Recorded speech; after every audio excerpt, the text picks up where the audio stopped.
আজকে আপনাদের সাথে একটা দারুণ মজার টিফিন রেসিপি শেয়ার করব।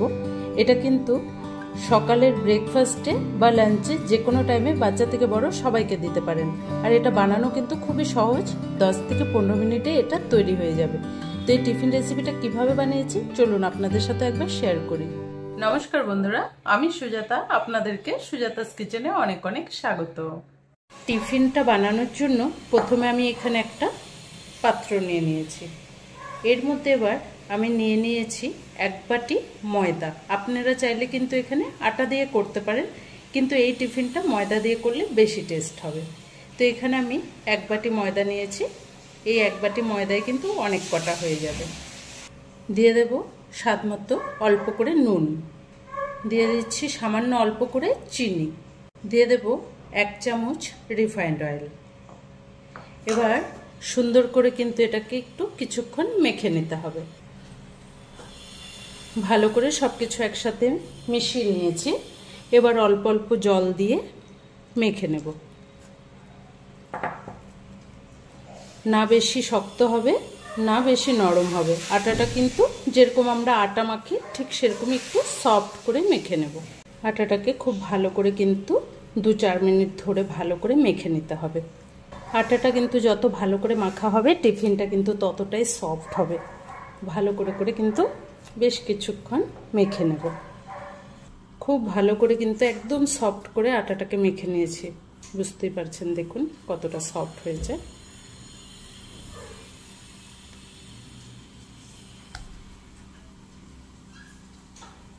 একদম সফট করে মেখে নিয়েছি। ওপর থেকে একদম একটু করে অয়েল দিয়ে দিলাম। এবার এটাকে আমি মাত্র 5 মিনিটের জন্য কিন্তু ঢাকা দিয়ে রেস্টে রেখে দিলাম। 5 মিনিট রাখলেই হয়ে যাবে। আটাটাকে এবার একটু সরিয়ে রাখলাম। আটাটা রেস্টে থাকতে থাকতে দেখুন এখানে আমি নিয়ে নিয়েছি অল্প করে বাঁধাকপি কুচিয়ে রেখেছি। আগে থেকে এই সবজিগুলোকে যদি কেটে রেখে দেওয়া হয় তাহলে কিন্তু টিফিনটা করতে বেশি টাইম লাগবে না। এখানে আমি নিয়েছি 2টো বড় সাইজের পেঁয়াজকে ঠিক একই রকম করে দেখুন যেরকম বাঁধাকপি সেরকমভাবে কিন্তু আমি পেঁয়াজটাকেও কুচিয়ে নিয়েছি। সমান সমান দিলে কিন্তু এটা খুব ভালো লাগবে খেতে। বাঁধাকপির মধ্যে এবার আমি পেঁয়াজ কুচিটা দিয়ে দিচ্ছি। এবার আমি এর মধ্যে দিয়ে দেব অল্প করে নুন। এর মধ্যে কিন্তু আপনারা চাইলে গাজরও কুচিয়ে দিতে পারেন, খেতে কিন্তু বেশ ভালো লাগে। এটা ভালো করে চটকে চটকে মেখে নিতে হবে। পেঁয়াজের আর বাঁধাকপির যে জলটা আছে সেটা কিন্তু এই লবণটা মাখিয়ে রাখলে জলটা কিন্তু একদম বেরিয়ে যাবে। ভালো করে কিন্তু চটকে নিয়েছি। এবার এটাকে কিন্তু 5 মিনিটের মতো ঢাকা দিয়ে রেখে দিতে হবে। তাহলে কিন্তু এটা থেকে খুব সুন্দরভাবে সব জলটা কিন্তু বেরিয়ে আসবে। 5 মিনিট শুধু ঢাকা দিয়ে রাখবো। এবার আমি এর মধ্যে 2 চামচ রিফাইন্ড অয়েল দিয়ে দেব। রিফাইন্ড অয়েলটা দিয়ে আরেকবার ভালো করে মেখে নিতে হবে।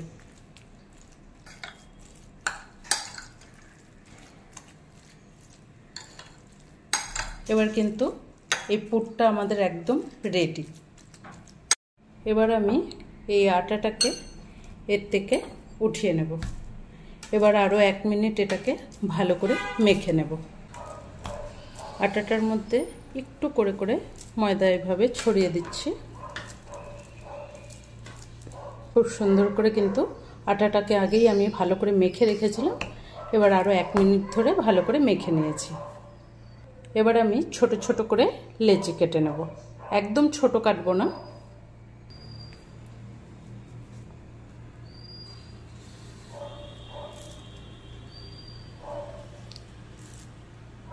সমান সমান করে 4টা লেচি করে নিয়েছি। এবার আমি এই 3টা লেচি আগে থেকে সরিয়ে রাখছি, আবার ঢাকা দিয়ে রাখবো। এবার আমি একটা লেচিকে ভালো করে গোল করে নেব। ওপর থেকে সামান্য অল্প করে ময়দা ছড়িয়ে দিচ্ছি।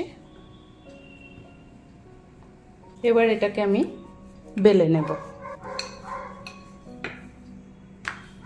একটা রুটির মতো করেই কিন্তু এটাকে বেলে নেব।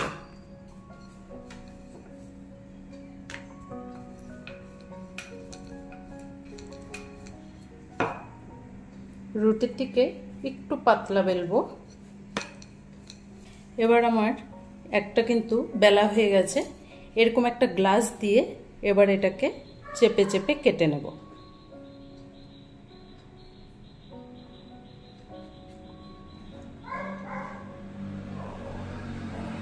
ঠিক এভাবে কেটে নিলাম।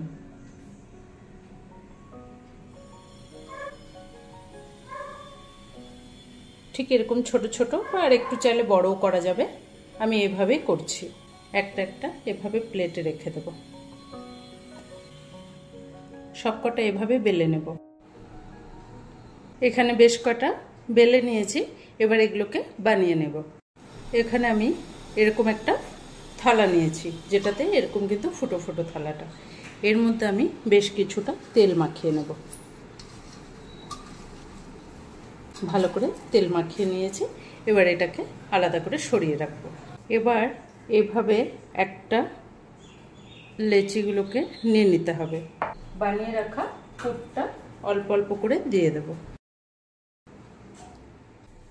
একদম এভাবে মিডিলে দিতে হবে, যেন একদম শুধু মাঝখানটায় পুরটা দিতে হবে। এবার ওপর থেকে আরেকটা বেলে রাখা লেচিটা এভাবে বসিয়ে দেব।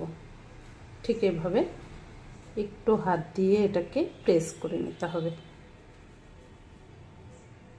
খুব সুন্দর মতো কিন্তু এটা সেট হয়ে গেছে। এবার কি করব, এরকম একটা চামচ নিয়ে নেব। এরকম কাঁটা চামচ দিয়ে একটা সুন্দর করে কিন্তু ডিজাইন করে দেব। ঠিক এভাবে প্রেসার দিয়ে দিয়ে একটু চেপে দিব, এইভাবে যেন একটা সুন্দর ডিজাইন হয়।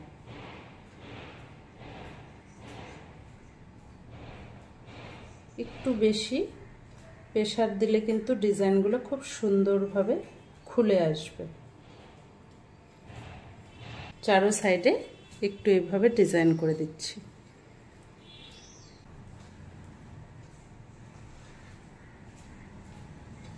বাস একটু করে এভাবে প্রেস করলেই কিন্তু হয়ে যাবে। দেখুন একটা কিন্তু খুব সুন্দরভাবে হয়ে গেছে। এবার দেখুন কতটা সুন্দর লাগছে এটা। এবার কি করব, আগে থেকে যে তেল মাখিয়ে রেখেছিলাম এই প্লেটের মধ্যে ধীরে ধীরে বসিয়ে দেব। এভাবে সবগুলোই কিন্তু একটা একটা করে বানিয়ে নেব। এবার ঠিক একই মতো এরকম লেচির উপরে এভাবে পুরটা দিয়ে দেব বসিয়ে। এবার কিন্তু আরেকটা এর উপর দিয়ে দিলাম। এবার এটাকে ঠিক এভাবে কিন্তু হাত দিয়ে দিয়ে একটু প্রেস করে এভাবে টেনে দিতে হবে। এটার সাথে ঠিক হাত দিয়ে একটু ধরে ধরে এভাবে টেনে দিলেই এটা কিন্তু খুব সুন্দরভাবে সেট হয়ে যাবে। এবার কি করতে হবে, আবার ঠিক সেম এভাবে একটু চামচ দিয়ে এভাবে প্রেস করে দেব।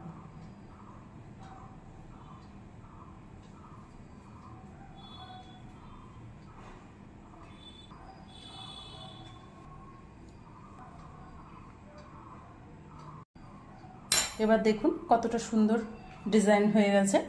ঠিক একইভাবে এটাকেও উঠিয়ে নেব। এভাবে সবকটা বানিয়ে নেব। একটা প্লেটে চারটা আমি বানিয়ে নিয়েছি। এবার এগুলোকে বানিয়ে নেব। এখানে আমি আগে থেকে কিন্তু জল দিয়ে এটাকে স্টিম করতে রেখে দিয়েছিলাম। জলটা ভালো করে ফুটে গেছে। এবার কিন্তু এর মধ্যে আস্তে করে এই প্লেটটা বসিয়ে দেব। এবার আমি এটাকে ঢাকা দিয়ে দেব 10 মিনিটের জন্য। 10 মিনিট হয়ে গেছে। এবার এটাকে ঢাকা উঠালাম। দেখুন কত সুন্দর কিন্তু ফুলেও গেছে। এবার এগুলোকে উঠিয়ে নেব। এবার একটা একটা করে এখান থেকে উঠিয়ে নেব। প্রচণ্ড গরম আছে, এগুলো কিন্তু ধীরে ধীরে উঠাতে হবে।